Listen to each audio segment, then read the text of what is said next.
selamat sore teman-teman rekan traders yang ada di Indonesia. Kembali lagi dengan Halim dari Elite Hunter Community. Kita akan membahas sedikit market outlook di Jumat sore dan untuk minggu depan.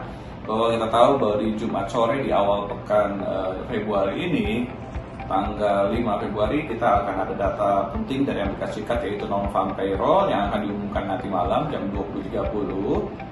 Kemudian juga ada data employment dari Kanada yang juga akan dirilis di malam nanti.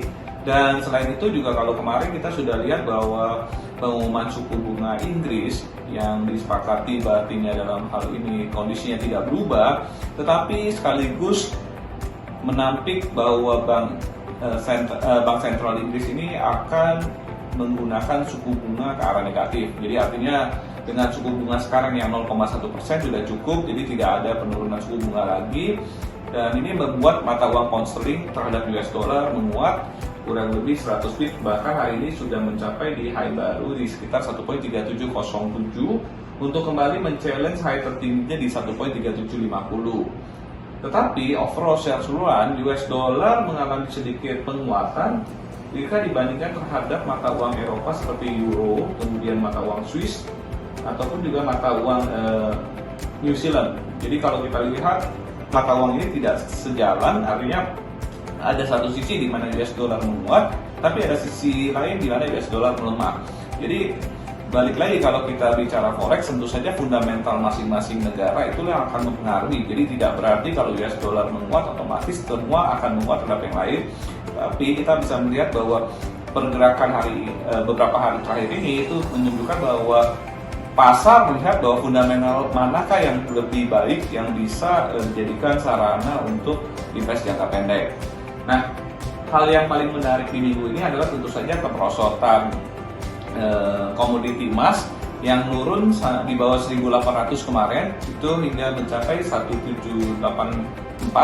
Sementara untuk kondisi sekarang dia sedikit rebound di 1.808 dengan kecenderungan tetap ada tes ke bawah, itu mungkin dia akan men-challenge di supportnya sekitar 1.765 yang pernah terjadi di November 2020.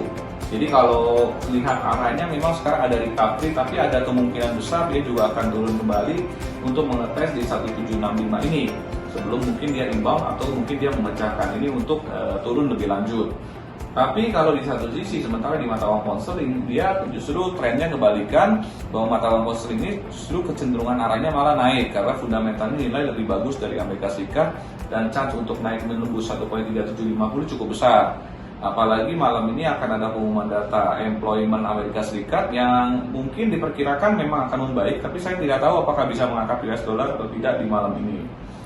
Sementara mata uang Eropa tentu saja masih cukup tertekan karena juga salah satu kasus COVID yang cukup banyak di sana. Sementara juga ada hutang di beberapa negara seperti Italia itu belum selesai juga, dan secara fundamental sebenarnya Eropa itu juga suka dijadikan sarana untuk safe haven. Jadi kalau saya melihat sisi sekarang ini mata uang euro melemah, tapi dalam situasi tertentu dia akan kembali mungkin kembali menguat itu juga dalam waktu cepat. Jadi ada chance untuk saya melihat kalau dia sampai turun sampai mendekati di bawah 1.900 itu mungkin ada chance untuk Anda untuk mencoba membeli euro walaupun dalam saat ini masih terlihat tertekan.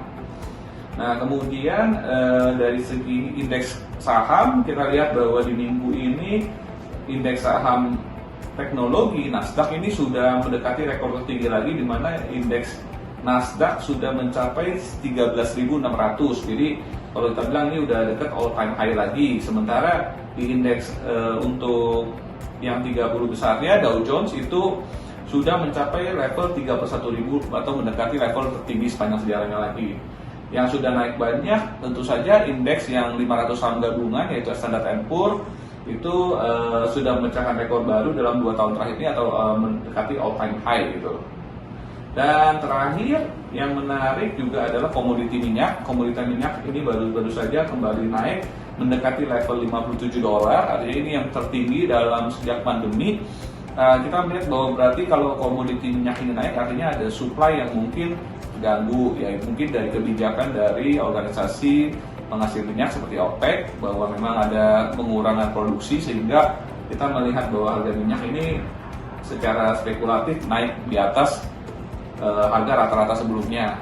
Dan kecenderungan minyak naik, dia bisa men-challenge ke level $60, tapi saya rasa mungkin perlu waktu untuk sampai sana karena faktor untuk fundamentalnya belum cukup kuat. Oke, kemudian untuk data minggu depan boleh dibilang agak sedikit tidak terlalu banyak ya untuk data minggu depan, karena di sini secara lihat yang mungkin akan diamati pasar adalah data inflasi itu pada hari Rabu, sementara juga ada testimoni dari Gubernur Bank Sentral Inggris dan Bank Sentral Amerika itu di hari Rabu dan Rabu dini hari. Tapi secara keseluruhan boleh dibilang data minggu depan relatif agak sepi, jadi market benar-benar kembali kepada technicalnya.